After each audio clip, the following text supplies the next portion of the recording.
My name is Kathleen Smith. I'm the Chief Outreach Officer of ClearedJobs.Net, a veteran-owned security cleared job board and job fair company. We're so excited to be here in Tampa. We are here frequently supporting several of the security information security conferences, and we thought we'd come back today and share some information like we did earlier with our security clearance attorney from Tully Rinke, Anthony Kuhn, and now we have two recruiters that we have worked with for a long time to answer some questions about cleared job search, because as you all know, there is no course out there in college or university that tells you how to find a job. We are just supposed to know how to do it without any sort of tutelage. So we have two recruiters here. One I've worked with a lot, one I just met, but I'm going to have them introduce themselves. Kirsten, let's learn a little bit about you. My name is Kirsten Renner, and I've been recruiting for a good 20 years at this point. I've been in the information security and cleared space for well over a decade. I was the director at Novetta of recruiting for about 6 years, and we were just recently acquired by Accenture Federal Services. And Marsha? My name is Marsha Barber. I also have been recruiting over 20 years. It's a good long while. I started off in the IT staffing side and then moved over to corporate recruiting and started with SAIC. SAIC split into two companies, became Leidos, so I've been with Leidos 12 years. And both Kirsten and Marsha have been participating in our job board and our job fairs, so they're very familiar with how we support the community. But one question that I always ask recruiters to start off with in recruiter panels is to explain what a typical day is like and who do they interact with the most. Because if you go on and search recruiter anywhere online, you'll get these memes about recruiters just sitting back with their feet up on a desk and that they only work a few hours a day and that they never respond and they just don't have stressful jobs. When having worked with people like Kirsten and Marsha for over 20 years, I can tell you that is not the case. They work very hard. They are advocates for all of their candidates. Their joy in life is making sure that they find you the right job. Sometimes that means that it's not the job that they're hiring for at that time. They want to make sure it's a good fit. So Marsha, what's your typical day like and who do you interact with the most? You all. Majority of my day is finding good people like you and filling my job billets for Leidos for all the contracts that we win. So each company is a little bit different, but the way that our company is structured is I live in Tampa, but I do not support any programs in Tampa. So some people will find me online and say, I need to know about all the positions that you have in Tampa. The program that I support is I'm a recruiter in the defense group within Leidos, and the programs that I support are ACONUS. So I've got positions in Germany and Italy and Africa right now, and then I've got another program that does have some stateside work. So I am recruiting for multiple positions. They're all going to be IT. They're all cleared, and they really will vary in location. So I might have between 20 to 50 requirements going at any point in time, and then supporting between 5 to maybe 20 plus hiring managers. It just depends on the workflow and how busy we are and all that kind of good stuff. So my entire day starts, well, when I log on by 8 o'clock after my kids are in school, then my team in Europe is already 6 hours, they're trying to wind down. So I kind of work in different time schedules. So I'll stay on my East Coast time, but I'll work late so that I can get them candidates. So when they come in the morning, then they already can review those candidates and go over them. And by the time I log on, they're giving me feedback. So it's constantly, we're opening up requirements. We are at the mercy of our customers, which is, whoever we bid and won contracts with.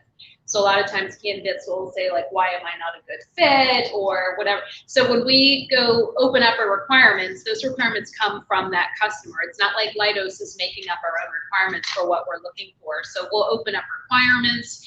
We'll look at all the candidates that have applied. We'll vet them. Anybody that meets the minimum qualifications, I'll reach out to you. I'll send you a pre-screen meeting how many years of this do you have? Do you have this? tell me about your clearance. I'll like just a quick pre-screen. If everything looks good, it's a match. We send you over to the hiring team. The hiring manager looks at it. If it looks good, we set you up an interview. If the interview goes well, then we go to offer and so forth. So between 30 to 50 openings, and you've got all these things going at the same time, between offers to interviews, opening up recs. It's a full busy day. And then if I don't have any candidates, then we're on job boards trying to find you. I was impressed when you said that you were supporting Oconus, and how frustrating it must be to not be able to have continuous communication with the hiring managers to get feedback on job seekers or to find out what more that they wanted, because there's just this time lag. It sounds like you're constantly behind the gun. Yeah, well, I really am blessed. I've got really, really great hiring managers. So when I send them people, they're really good at giving me feedback, and I know how important feedback is to you all when you apply. So as soon as I get the feedback, I try to get it back to you. And sometimes I don't. Sometimes it's really variable depending on, are we the prime? Are we the sub? How responsive is the end customer? There are a lot of variables that are, I think, outside our control. So just know, I always tell people, if you've got my email or if you've got my contact information, just reach out to me. I will try to help as best as I can. But just know we have our own workload with varying time schedules. And then most of us have, I call them side hustles, where we're mentors for particular programs, or we try to help out, or we get peppered with questions all the time on LinkedIn. Like, hey, I saw you had an Intel job. Can you help me out? Or I applied to it. I'm like, we have 5,000 openings. Like, which sure, Intel job? tell me give me a rec number, and I'll be happy to kind of run something around, because I always try to put myself in your shoes too. If you're applying to 100 different positions and you never hear back from anything, I realize how frustrating that is. So we try to be as responsive as we can, but just sometimes with the volume and the responses and trying to fill billets as best as we can, it just sometimes gets really tricky. But there's good intent. There's good recruiters and good people out there. I promise. Well, talking about good recruiters and side hustles, Kirsten and I have known each other, what did we decide, 10 years at least? And we know each other most from information security conferences, aka hacker conferences that go on. B-Sides Tampa was just this past weekend. B-Sides Charm is this upcoming weekend. We're preparing for B-Sides Las Vegas. You were just at ShmooCon. The two of us are on Twitter a lot, trying to not get bashed being recruiters, and it's finally being turned around to say there are good recruiters out there and talk to them. So you have a side hustle, you're going everywhere, plus supporting your son coming back from overseas. So what is your typical day like when you're not flying around everywhere? I think I might be a little bit unusual with all the side hustles. Also, kind of running Car Hacking Village and all of volunteer work and all those crazy things. But I want to talk on behalf of my whole team for a second, because I was hearing what you were saying. I think every recruiter is going to run their desk, but you heard her talking about all the different components of her day, right? I mean, we're both of our companies are sending people all over the world, right? We've got people in Qatar and Germany and all over, and so we make ourselves available right across the team. So I've got 15 recruiters working for me who they're going to split their desk in different segments. Like, you need to, by the way, did you hear I mention source? You got to source for people. You got to respond to the people that are reaching out to you. You got to find people that don't even realize they want to hear from you yet. You got to tap into that passive pool, right? You have to do the type of activities we're doing here today. We're going to meet some people here that obviously at least have an interest in learning about stuff that you may not have applied yet. You may not know about the jobs yet. So it's constant. There's so many different aspects besides sourcing, besides networking, trying to not lose track of people. Remember, she said the intention is really good, right? Just like the road to you know where. But so when they don't get back to you, just like you hear people, oh, they ghosted me, just ping them again.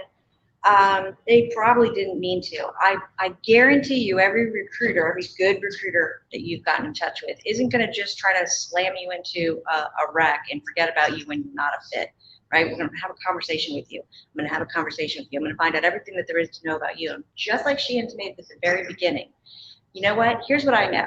I know that XYZ is the big priority. It's what they're breathing down my neck for. Here's where I heard you say you were interested in this, and I heard you say you can't wait to learn Python. That's not going to happen here. I can hire you, and everyone will be happy except for you in the long run, right? So let's keep the relationship going. Let's keep talking. Let's start at the finish line, talking about how you want this to turn out. Ideally, how do you want this to turn out? Let's not force you into ABC. Let's go for the long game and find the right spot for you. Because, you know, we just met, we just networked. And I'm going to know that she has Python and I don't actually do. But, you know, right? And that's how this works. Oh, well. You have Python. Okay, good.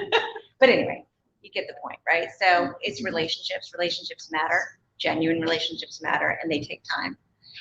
So start communicating and keep reminding and keep reaching out. Sometimes the best I can do for you, and I'm so sorry, is say, would you mind if I give your information to someone else? Why? Because instead of holding on to it, I can remember like in my infant days of recruiting being like, I'm holding on to all these awesome recruiting. I would lose track, right? And then I learned, wait a minute, I have no special powers except for the people that I know. So then I will say, do you mind if I give you to someone that I trust, right? And now you just met someone that's going to open the door for you.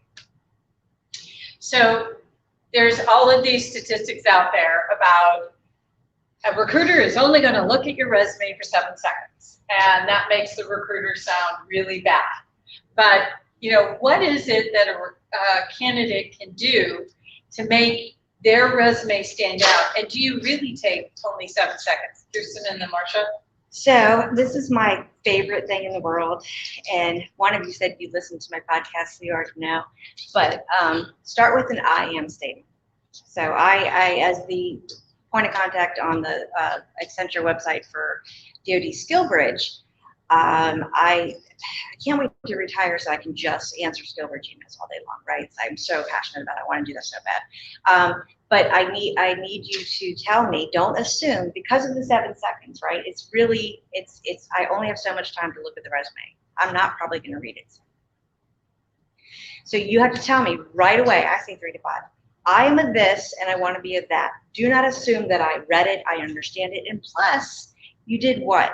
Especially if you're coming from the military and you have skills that you're talking about it in your military language, right? You're saying tactical this and strategic that, and I don't know what that means, but what it means is you're a problem solver and you're a leader and you're organized. So sit down with someone in a hiring village that will coach you and help you write the resume and help you translate all those things, right? So tell me right away, this is what I've been doing and this is what I want to move into. I have been a software engineer and I'm very interested in becoming a solutions architect. Now I know where to categorize you, or it triggers something in my mind that is going to make the conversation go a different way. At least I know that as a solutions architect, you like doing design and you like doing problem solving. And I have this PM job that you might not know that you wanted until I talked to you about it. Now that I know the things that you're interested in doing. Marsha, resumes, 7 seconds. I'll probably hammer this even more, get down the rabbit hole. So I always tell people 7 seconds might even be generous. If I can't see what I need to see on the first 3 paragraphs, I'm probably going to move on. So if my position requires a top secret clearance and you have a secret, you're already, I can't. Very rarely do I have the open billets or the customer will clear you. Otherwise, I will say it on the requirement. It will say, initially requires a secret clearance, but must be able to obtain and maintain a top secret clearance. That means that I can get you the clearance. I can get you, well, I can't obviously, but we can apply for it and go down the path, obviously, right? And if all of my positions are IT right now. So if my positions, most of my DoD customers require a minimum of a Sec Plus, a Net Plus, or my cyber stuff is requiring a CEH, whatever. So if the position says you must have 5 years of experience, a Sec Plus, and a top secret clearance, and you don't have any of those, then you're immediately disqualified. And it's not just me or Leidos saying like, oh, sorry, you know, and I have people come back to me, but I really want this job. That's fantastic, but I can't. You're not going to meet the minimum qualifications of what the program was bid and wanted. There's no waivers for it. Sometimes we can get waivers, sometimes we can't. So if you make that recruiter get to the 3rd or 4th page to find out what your certifications and or degrees are, you've lost them. You know, I'm going to take the people that have a nice clean resume that says your clearance level at top, you know, any degrees, any certifications, and that's fine. If you don't have degrees, a lot of customers will take reciprocity. Bachelor's in 3, like all my Germany stuff requires TESA, so for your SOFA status and everything like that. Bachelor's in 3, associates in 7 or 11 years. If I can't come up with 11 years, then we can't make the cut. You know what I mean? So I remind candidates, make sure you read that job requirement. It will tell you whether it's me, Lockheed Martin, Accenture, whatever. It will give you the basic qualifications on what you need to meet that requirement. And it's interesting, in a lot of the discussion groups, people will say, well, you know, you have the experience, you know, just talk to the recruiter and push on them a little. As Marsha said, these are the minimum requirements that were in the government contract award that was bid on. So they have to say, yes, this person has a bachelor's. They do have a CISSP. They do have these various different computer languages, and they do have these years of experience. It is not something that they can waver on. Now, you know, I know a lot of people would like to, but this is what the minimum requirement is within that. Do you want to touch a little bit on your recommendations on transitioning military as far as their resume? Yes, I'd love to. I'm middle mentoring CW3 right now, and I said, okay, let's start at the beginning. Let's look at the resume. And you know, some people say, oh, I went to this company and I paid $100. I'm like, oh my gosh. You probably, I'm like, you could have got me, a 12-pack of beer. I would have done it for free at the, you know. There's probably somebody that you know at church or your neighbor or that is in HR or that is a recruiter. I kid you not, we're a dime a dozen. So all you have to do is ask and have people read your resume. I may give you guidance, but you may give it to another civilian recruiter and they may give another guidance. You may have 3 or 4 variations of it. When we were originally speaking, I was given an example. I have a 100% telecommute remote ServiceNow developer position. I had 15, 20 people apply. Not one person put ServiceNow on their resume. I'm hiring for a ServiceNow developer, and not one person put ServiceNow development on their resume. I had to go back to all those 20 people and say, am I missing something on your resume? This is immediate opening. And no, I don't have it. If you don't have the required experience, please don't apply to it. It just took actually more recruiting time away from maybe somebody else that I could engage in and we could get into another billet, or my recruiting time to find somebody that has that experience. And then I've even had internal employees that apply to our positions, and we kind of have a pecking order too. We take care of our own. If you apply, you're a Leidos employee and you're ready to move to a different position, we always look at our Leidos employees first. We look at referrals and whatnot.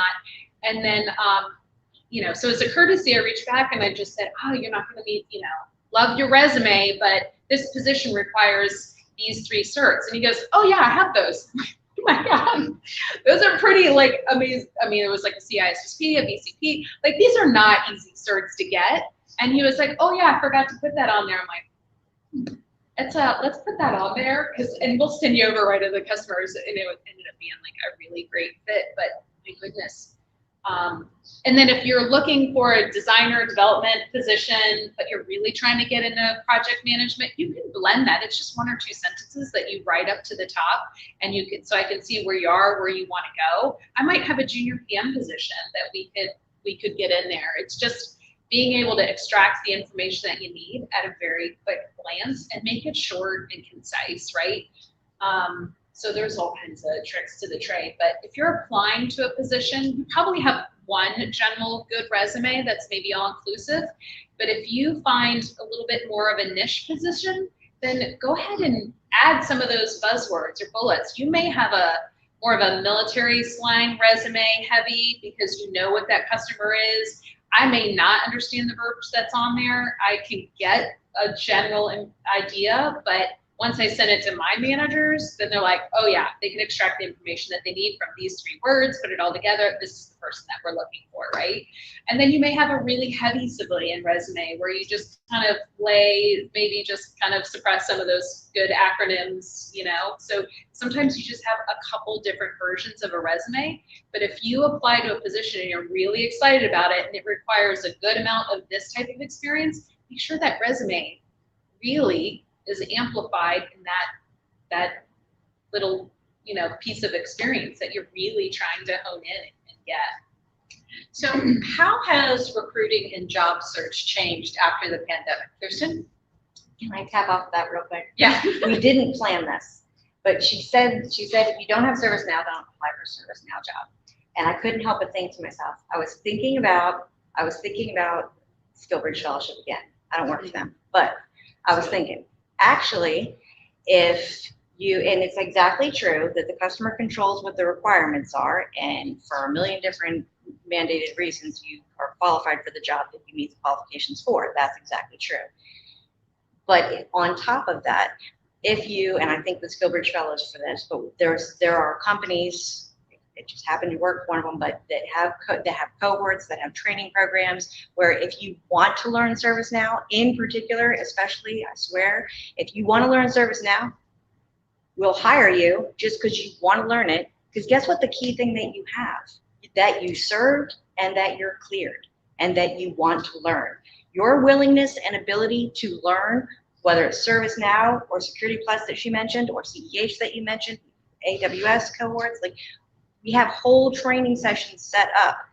There's 2 different ways that a lot of companies do this, that it's done, where you can come into classroom environments and learn, because guess what, now you're the person that she's looking for.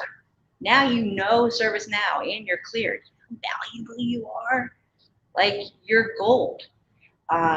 So just don't miss out on that. And I fear that if people don't see a job exactly open that they think they qualify for, that they feel nervous that they shouldn't apply. I say go for it. I say go for it. I say that the good recruiters are going to notice that you were interested and know that you're not a fit for a job that you applied for. But Molly down the hall has a job for you, or somebody that I know. I say go for it. And I say reach out in a lot of different ways. I think you were gonna talk about kind of some of the ways we expanded, right? Yep. Through social networking, right? And through social media, and through events like this, through actual whole job fairs or conferences, whatever your target area is. I promise every target area that you're interested in, they have whole conferences put together where you can network with people. So if you don't see the jobs open that you are qualified for yet, A, they might not have a job posted, right? B, they might not have it posted yet, or their website might kind of suck and you can't find it, but it's there. So just don't think that it's so cut and dry that it's just what you can see. Don't cut yourself short. Try and push, and you'll find the right person. So there's going to be recruiters that don't have the bandwidth to get through it, but I say go for it. So Kirsten, you were on the first panel that we had at the beginning of the pandemic, and it was how were we all going to do job search during the pandemic, because we continued to support the mission. And the UPS man came in the middle of the live streaming. That was great. Your dog barked. You know, this is now what, you know, job search is all about post pandemic. So how do you what of the recruiting techniques that you had to learn and deploy during the pandemic are you still doing? So we might all be experts at it now. I read somewhere recently that that meeting times have increased by 250%, because now we set up meetings for everything and they're all on video, right? So I think we all know what to do with our backgrounds, what to do with our light and our sound, and try to make my loud dog not be there, but he does it every time. But obviously be just the way you should read a room as an interviewer or an interviewee when you're there. think about everything. Think about the lighting. Think about your posture.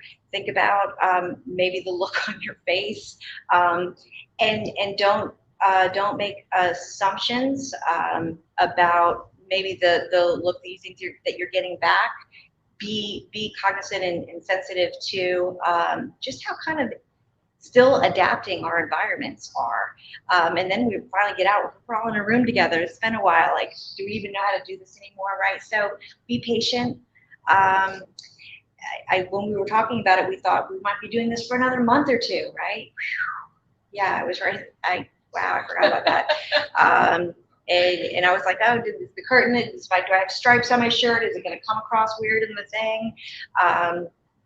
Now we all have like studios at our houses with green screens and stuff. But and that's about being adaptive, right? Finding a way to be who you are, to be genuinely who you are, because if you're pretending to be something that you aren't, then you're going to trick yourself and the employer into a relationship that isn't going to work out. So being comfortable with who you are, letting that come through, and again, now don't be afraid to figure out the conferences to go to. We have volunteers. She sets up whole teams of volunteers all the time.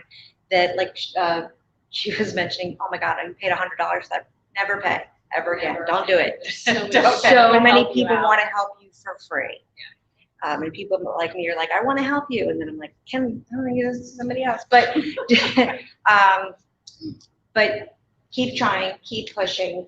And there's so many ways to reach out to people now, right? And what I might do, like if I get LinkedIn messages, I'll say, can you email me? I'm trying to keep it all in one place, right? Please just, yeah, right? I'm trying to get it all in one place, but that doesn't mean don't reach out. That doesn't mean don't send me a DM on Twitter. Like, don't ever talk to me on Facebook because I don't see it, but like everybody has their place that they're comfortable in, that they're talking, right? So go to your place that you're comfortable and start networking that way too.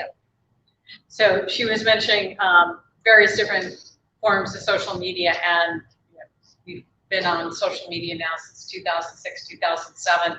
And I should have asked Anthony this question. Should you be on social media if you have a security clearance? Because I remember having a lot of arguments online with people who are saying you shouldn't be on social media if you have a security clearance. And I'm going to stop it there because I have an attorney in the audience and he might correct me. So. Just know that there are many different forms that you can reach out to various different recruiters. LinkedIn seems to be really big. Twitter is definitely a place to get in touch with Kirsten and with me, and on LinkedIn. But they are also places where you can get a lot of resume help. If you're a veteran, there's the Veteran Mentoring Network that's on LinkedIn. It's an enormous group. And since 90% of our staff are veterans or military spouse, we're all on there providing advice. But I wanted to get back to the new hot topic that everyone talks about, remote. Now that we did remote during the pandemic, what do I do about finding remote? Are you interviewing for remote? So let's talk about, are you interviewing, are you recruiting for remote? What do you recommend if someone wants to do remote work? And then what about hybrid? Marsha? These are all good questions. And I think, a couple years ago, Leidos maybe had 100, maybe 200 openings that they would allow you to telecommute, and most of them were probably in HR recruiting, because I tell people I've been quarantining since 2010. Like, I've been working remote since 2010, so it's it didn't impact me at all. I still do my daily grind, but I think I just checked a couple days ago, we probably have over 1,000 remote positions. So it's interesting. I think our customers, because out of just a requirement, we couldn't have everybody in a knot working like 2 feet from each other. They had to stagger everybody for everybody's safety, and so you couldn't have everybody on this normal rotating shift or Panama shift or anything like that. It was just like, okay, well, you're gonna have to work remote for 2 days, and then you're gonna have to come in to the skiff or in the knock or whatever, and then work these 2 days and then rotate it. Well, that just proved to the government, the customer, like, it is possible, right? That we did it, and so now it is possible. And then some just they're just mission essential. You had to come in to the customer site to that work, depending, whatever it is. So it just really depends on the customer, but it's interesting to see how much more flexible it has come the last couple years. And we're in the middle of this great resignation, and I feel like the power and the autonomy is back to the candidates. It is so hard for me to find candidates. If I find the right person, I'm competing with multiple offers. A lot of civilian companies are paying more than government customers. My contract was won 2 years ago, so my price has already been set for the next 2 to 5 years. I can't offer you $100,000 for this and this and this, but somebody else can. So it's I rely on people that love the mission, love the work, and want to remain in that environment. And so it's my recruiting has kind of gotten funneled down, and I can just sell you on the company, the benefits, the diversity, inclusiveness that we have to offer, the training capabilities, the tuition reimbursement, the environment that we have. Like, it's this holistic package that we're able to offer you. So it's kind of like, what are you looking for? I might be getting off topic to the remote piece. So you can go online to any. I know you got a shiny ball. Sometimes I go down rabbit hole. So we all go down rabbit holes, but it's quite easy. It's so easy to. I mean, you can just plug in remote. If you know the companies that you're trying to target, you just go on their career site. You can use filters on ours, and you just put in, do I want 50% remote? You can literally put in on our career site, I'm looking for 50% remote or 100% remote, and it will sort out all those positions for you. So the 100% remotes, we have about 1,000 of them, and then you can do 25 and 50 and whatever you want. So, and then it just depends on the customer and the position. How have you telecommuted before? Is that something that you're interested in? That's something that you want to support? I have people that through the pandemic, they realize they don't want to telecommute. They're like, get me back in an office. Like, I have to be mission essential in an office. I love my family, but it's a lot. And then you have people that really were able to stay home and really enjoy some flex time. I think candidates kind of figured out who they are a little bit more and what they wanted.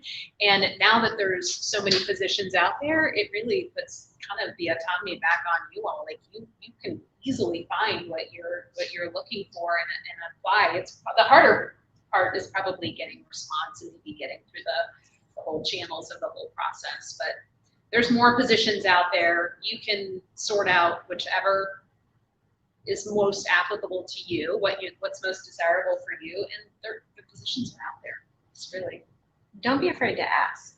Yeah, I was just going to say, if it doesn't say remote, go ahead and ask anyway. By the way, ask for everything that you really care about, right? It's not just salary. Ask for all the things you care about, even if they didn't tell it to you. The right companies are going to think about the things that matter to you, whether it's travel or training opportunities, or that she was mentioning, like all the different pieces of the total package that matter to you. It does not hurt to ask. And so even if it doesn't say remote, and I know you're going to agree with this, both of you, sometimes the answer is no until they know you, right? And we can't control that. And don't exactly quote me, but it kind of works like this. Your customer says you have to be on site. Because the customer doesn't know you. The customer is going to get to know you, and I'm not allowed to say the customer's names, but once they know you, you can earn that. You can earn that over time, and you can earn that with others as well. You can work out. I've seen it. I saw it before COVID.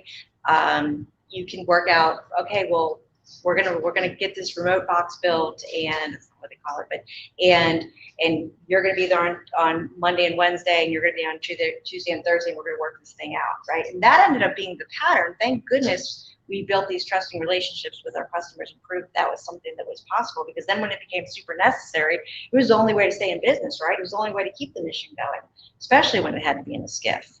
They had to learn how to do that. So it was like maybe the only thing that came out of it good is that we showed a new reality that we can do it. So never be afraid to ask. I'm glad you brought that up, because that's something that I definitely have coached many job seekers on, is that don't look at the job because it has remote or doesn't have remote. Look at it because it is something you're passionate about doing and work that you want to do. and realize that you may have that opportunity to convert it to being a remote job. But as she said, this is all about building trust, about proving your abilities, proving that you would be able to continue doing the work on a remote basis. And as they both said, it's a candidate's market. So if it's not listed in the benefits, if it's not listed out there, a lot of companies are now providing elder care and elder coaching. We have one customer who actually has legal assistance benefits because they were actually going through a divorce during the pandemic, and they actually had legal assistance. So realize that we all think of standard things for benefits of, health benefits, dental, life insurance, vacation, but definitely just really dive into it. These are the things that are important to me. I need vacation time. I need to be able to take care of my elderly parents. I need to have childcare benefits.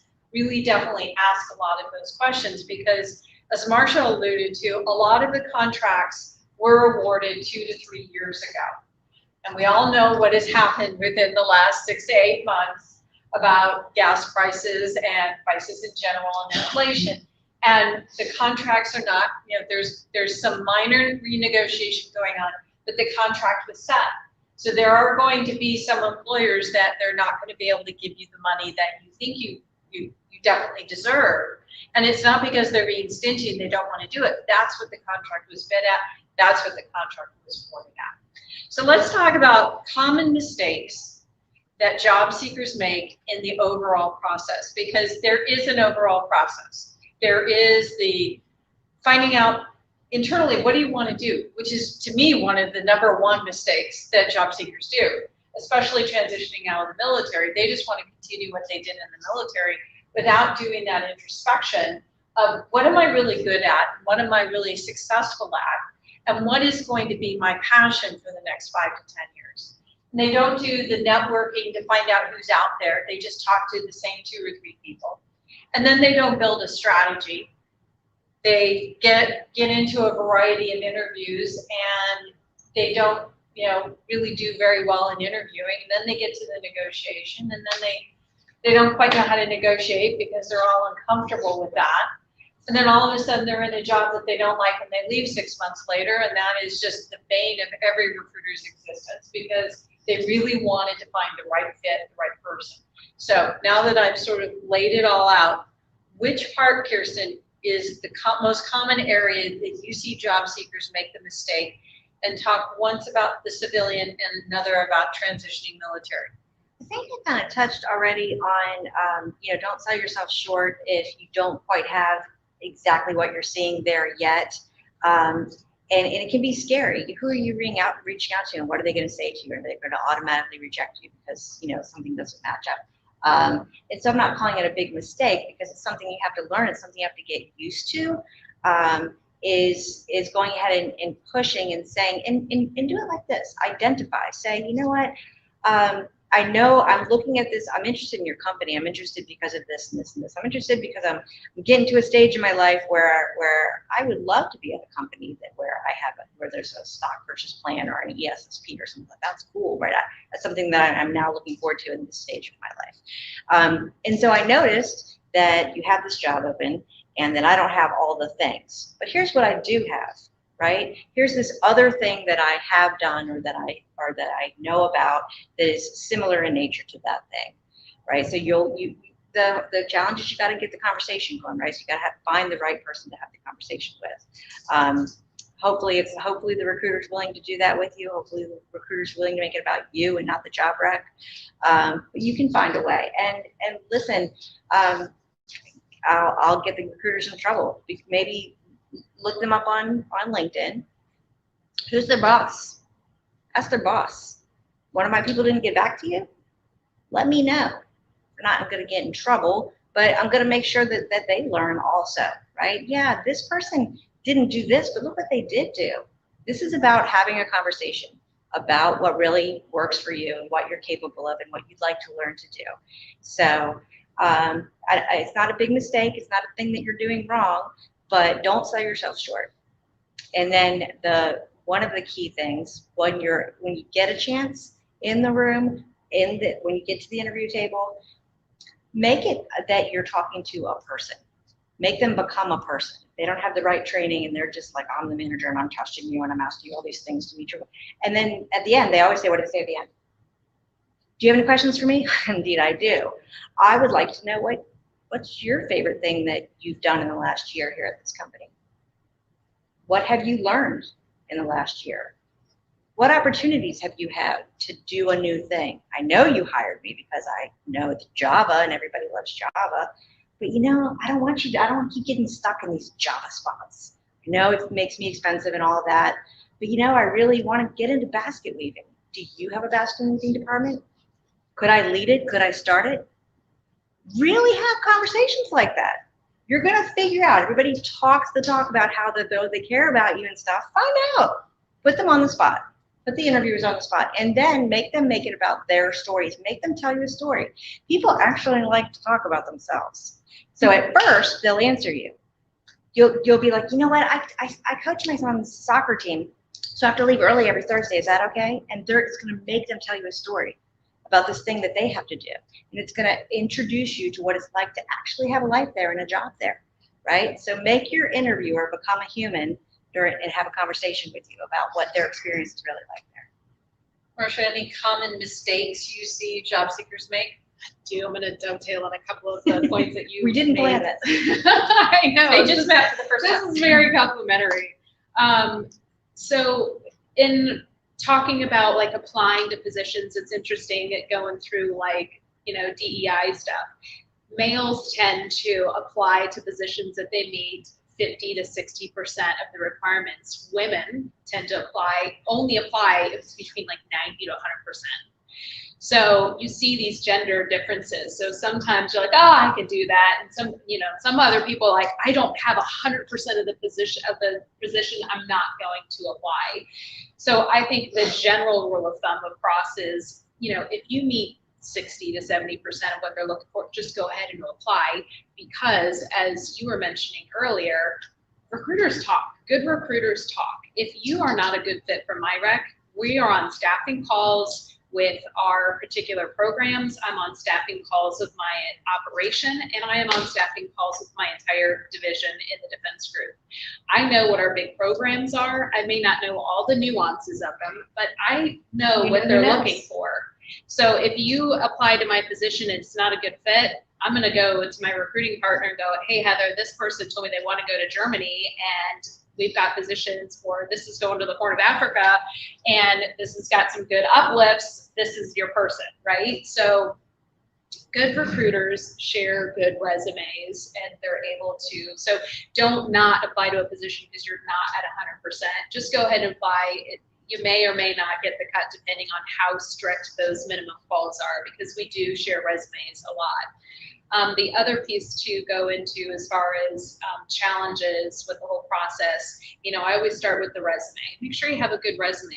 The other thing to take into consideration too is everybody's on their phone, right? So if you have a resume that has 4 different columns on it, and if somebody's looking at it on their phone, it's not going to translate well, I will tell you that. You want like one nice, clean, first page. I had somebody that submitted a resume that had, I think, like 96 pages to it, and my manager was like, are you kidding me? I'm not even, why? What? Who? What? And then I had another candidate that I asked, and we were remotely interested, and they had a 16-page resume, and they said, if this person can pare it down to like, give me 7 or 8, 2 weeks later, gave me back the same 8, no, he got it down from 16 to 12 maybe, and it's like, that's it. No. So Reading down the phone. So okay, have a good resume. My point is, one, have a good resume. Keep it short. It's okay if you go over 2 pages. Some of us have really long, good careers. It's hard. I tell people the hardest thing to do is to put your life's career on a piece of paper, right? It's what's gonna entice people to get you in. It's really hard. So it's okay to have other people read it and say, like, is this okay? I've had people submit resumes that have their company spelled wrong. Like, just have your company's, misspellings, that kind of stuff. So have a good resume first and foremost. Once you get past that, door, and then you get into the screening phase, just be concise and short, answer the questions that you need to. Salary is always really tricky because recruiters want to know up front if we can afford you, because otherwise I don't want to waste your time and our time. So try to have a ballpark. I tell people, you know, if you're working with a staffing company, they're probably trying to make money, and so it's hard. It's almost like you got to know who your audience is. I'm a corporate recruiter. I'm not. My job is not to beat you back, to give you the least amount of money so we can have this massive profit margin. Because what's going to happen? I'm going to lose you. I don't want to put you on that contract and you leave me 6 months from now. That's not going to be good for you. It's not good for me. It's not good for your resume, right? If I just see a job hopper every 6 months. So I generally have an idea of, well, and now state laws are changing. So legally, Colorado started it. So from an HR and legal perspective, you're going to see salary ranges being posted on requirements if they're not already. Like, we are going to start. But just have a good general idea. And if you don't know, that's okay. Like, the person that I'm mentoring now, he's like, you know, what should I ask for salary? I'm like, well, let's do some research. And, you know, sometimes the World Wide Web is not your friend.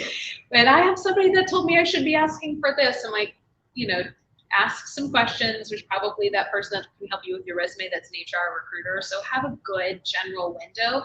And then, you know, don't be like 50 to 70 grand off. Like, I just talked to somebody that's like, yeah, I want 150. I'm like, well, this is going to be about, you know, pay about 75, but then you're going to get these kinds of uplifts. So like, oh yeah, that's fine.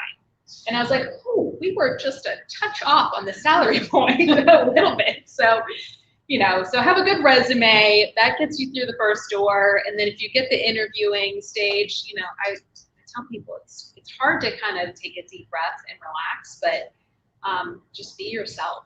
And if it's a good match, it'll be a good match. Our hiring team are pretty genuine people. They want to add good people to their team.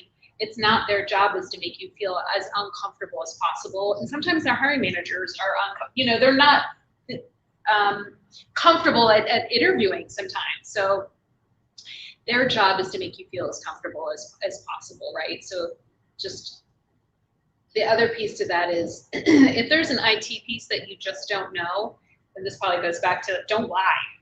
If you say that you have it, that interviewer is going to have another question, and if you can't speak to that question, it's not good. Yeah, please don't just look at the job description, pull all the keywords out of it, and put them all on your resume. Yeah, it'll get vetted out very, very quickly. But it's just better. Like, we have some entry-level cyber openings at Scott Air Force Base, and our team hires all the time. And it's, you know, it's like they will give you softballs and then they will give you some hardballs. And somewhere in between that, they'll figure out where you kind of lie, and that's fine. You know, I'll talk to some folks afterwards like, that was so hard, I didn't know it.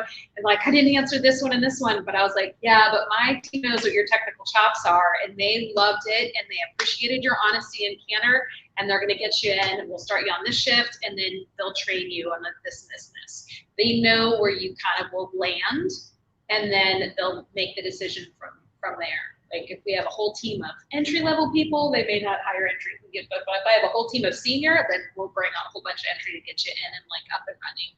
So another thing is probably talk long, talk wrong. Sometimes when you get nervous, you just start talking, and then it's like, oh, wait, we gotta dive that down. And don't tell people how much money you make. It's none of their business. If you're a government employee, we know, but they shouldn't be asking you what your salary is. You can't. Literally has nothing to do with what you're qualified to be making. They need to pay you what you're qualified to be making. Yeah. So. Well, I've run out of my questions. I want to see if anyone from the audience has a question. Yes. Yeah, question. So I heard two things. They're somewhat contradictory. You said, hey, yes. You don't have the requirements, you're not getting a job. Then you're like, hey, if you got 60 or 70% of it, yeah, just shoot that thing out there. Which one is it? Both. I need you to meet 60 to 70% of it. I don't care about your resume, and I don't care. Just apply. I don't. So just, I'm going to sort of qualify that as somewhere in the middle, that a lot of times people don't apply because they don't think they meet every dotted I and crossed T, and they self-critique and they self-opt out. And so what I tend to say is, look at the requirements. Now, if it says a BA and you don't have a BA, okay, that's in the government space, that's pretty given. And specific certifications. definitely a given. I do know that a lot of times if you're in process with certain certifications, that's okay. So like I haven't gone for the full CISSP exam, but I'm, scheduled to be in the exam this October at the ISC Squared Congress. So those are sort of the in-betweens. But I think that a lot of times, as far as the squishy part is not the hard requirements, but has led a team of professionals and has done this budgetary or that budgetary. Those are more of the things that I think that people tend to opt out with. It's like, well, no, I haven't done a team, but I would really like to.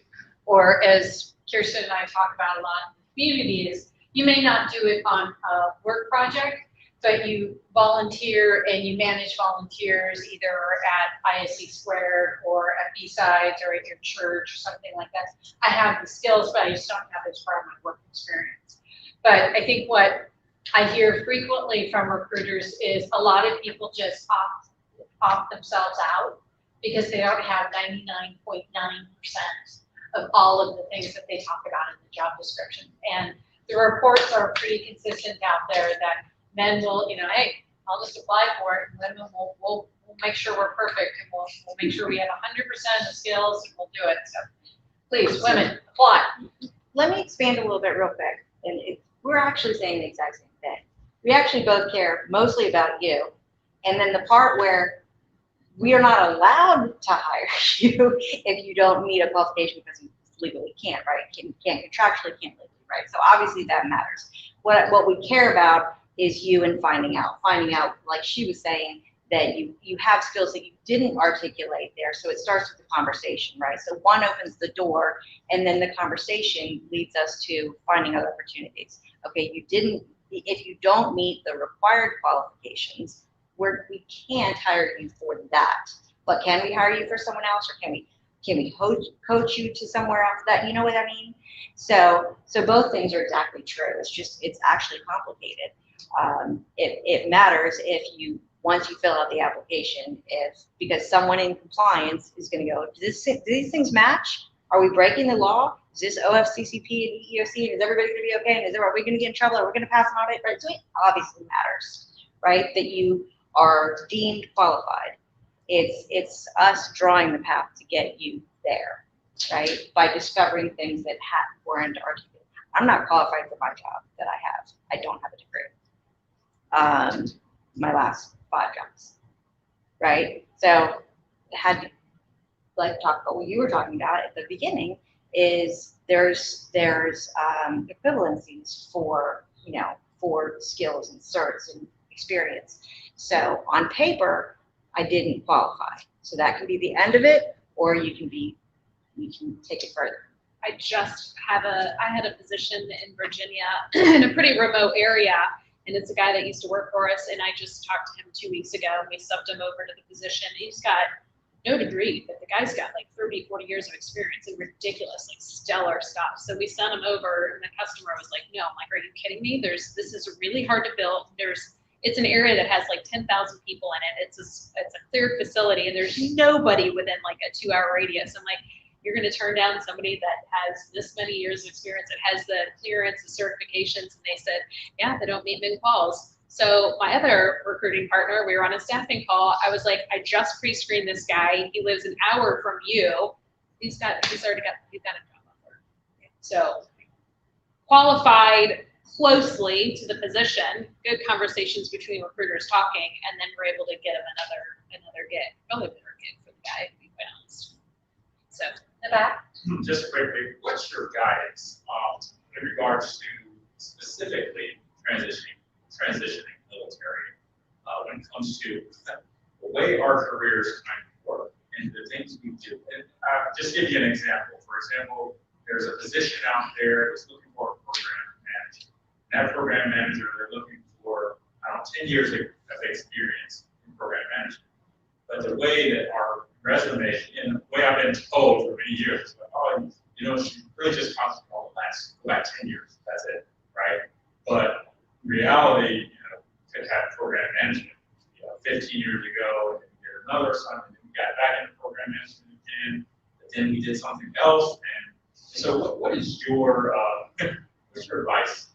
So I'm just going to encapsulate that for our LinkedIn audience. So we're talking specifically about military careers, and we're talking about the fact that throughout your entire years of service, you did some, let's say, program management, and then you went and you did something else, and then you came back and you did program management, and then you did something else. So you have a patchwork of specific skill sets. What is their recommendation on how to put that in a resume to apply to a specific job? The sooner you start the journey, the better. And programs like the SkillBridge Fellowships, Hiring Our Heroes. There's a lot of programs. They can probably name even more of them than I can. MSSA. There's so many programs set up that will get you. So you did program management, but not in the last 10 years, and you want this job. There are a bunch of training courses that are like prep for PMP that you can take. You start proactively taking training, and either whether you're in the terminal phase or the terminal leave phase or getting ready to come out. There's training programs that can be set up for you. Get in touch with Hiring Our Heroes. They set you up with those training programs. Then you can touch back to what you were doing there. And also, I just want to talk about something that Kathleen was talking about earlier. We like to talk about, hey, when you go and you do volunteering we can help you translate, just setting up this room today. What skills did that take, right? Who got in touch with the caterer? Who made sure there was enough chairs? And who made sure that there was really, everybody has a name tag, and the name tags were alphabetized on the table. Like I just named a whole bunch of things that had to occur that took a bunch of skills, right? That fall into program management, oh, by the way, right? So there's going to be a lot of things that you did when you weren't actively doing PM work that still required PM type skills, and we can help craft the resume around that and craft the way that you talk about the things that you did, right? Whether it was, strategically moving a group of people like in a short period of time from one location to another, there's some program management that occurred during that transaction, right? There's a lot of, you had to do risk management, and you had to make sure that all the right supplies were there, and did the vehicles all have fuel in them, right? So you were doing program management all along. So it's just a matter of helping to get that stuff articulated for you. Marsha, anything to add? I will say probably know your audience too. So if you're applying to a Leidos, a Lockheed Martin, a Raytheon, or whatever, 49% of the employees in our defense group are former military and or still serving in the Guards or Reserves. So know and have comfort in the folks that are reading your resume, understand where you're coming from, and understand that for 4 years, 18 years, 20 years, whatever your past history in the military is, you're kind of at the mercy of the government. Like, this is what you're going to be doing, and you're the jack of all trades, right? And so you probably have the hardest job of all, is to really make that translation from military to civilian. That's why I was saying you might have a couple different resumes, and when you're transitioning out, you're going to have access to a lot of resources. And just make sure, don't ever feel nervous or afraid to ask for favors or ask questions, because you should have access to a ton of resources to you, and they can give you really good guidance in how to encapsulate that. So probably on the top of your resume, as you have your name, you don't even need to write your address anymore. I can write Marsha, Tampa, here's my LinkedIn, and here's my cell phone. Like, whatever you need to, you don't even need to put your street and stuff anymore. Like, things have just changed. You just give me the how to contact you. Yeah, just contact me, right? In this medium, but put your clearance, and then just say, 20-year veteran and 10 years of program management, project management, logistics, whatever. You can just write nice one clean, and then you should be able to see some of that experience thread through your resume. And then for people that do have, many years of experience, and please don't get to 7 to 8 pages, but, as the person I'm mentoring now, he was, I said, when I read your resume, I only see 10 years. He's like, well, I thought you're only supposed to go back 10 years. I said, well, as a government contractor, I need to see 20 years. If I'm going to pay you this money, I won't need to see 20 years of experience. So we said, you know, Marine Corps from 1986 to 1994, and then we just list the titles that he had. I'm like, perfect. Now I have the total years of experience. You know what you did, and then I've got my last like 10, 15 years of meat and potatoes and what you've done. And this is all Intel and all CI and whatever. So it's So clean. basically, my understanding is, you can really focus that last 10 years in great details, but then you can go beyond that and make just very short, concise paragraphs for all that other time. Yeah, Right. and like Kirsten was saying too, like you have accesses and resources to, if you really want to target that PM position and it's not like front and center, then you can say that you are currently pursuing a PMP. If you don't have a degree but you are currently pursuing, you can write that in there. Like I'm going to test out on this, there's ways to write it, but currently pursuing or intend on taking this by this type of date. So I can see your trajectory, and you may not have it right then and there, but I can see where you're trying to go. The one thing that I would just add to that is we said earlier, having everything up front as far as making it clear to the recruiter what you want. So I always hear from recruiters 4 or 5 bullet points as to what you were successful at and the value that you bring. The problem for most of the transitioning military folks that I see is they don't understand the value as it translates from military to civilian, and they don't know what they enjoy doing, because you were basically told what to do for 20 years. So I think the biggest challenge I find for a lot of transitioning military folks is they don't take the time. What did I really enjoy doing? Was it huffing a pack for 20 miles, or was it helping people? Was it the logistics? Was it budget? Was it leading people? Really understanding what that was that you enjoyed, and then finding the experience that those places in your resume that say the experience that you did doing that, and being able to create a resume from there. We're actually going to have to wrap up, but both Marsha and Kirsten are going to go to their separate corners here and are available to talk one-on-one, talk about positions, any further job search advice that you can give, look over your resume, whatever. But let's give a round of applause for Kirsten and Marsha.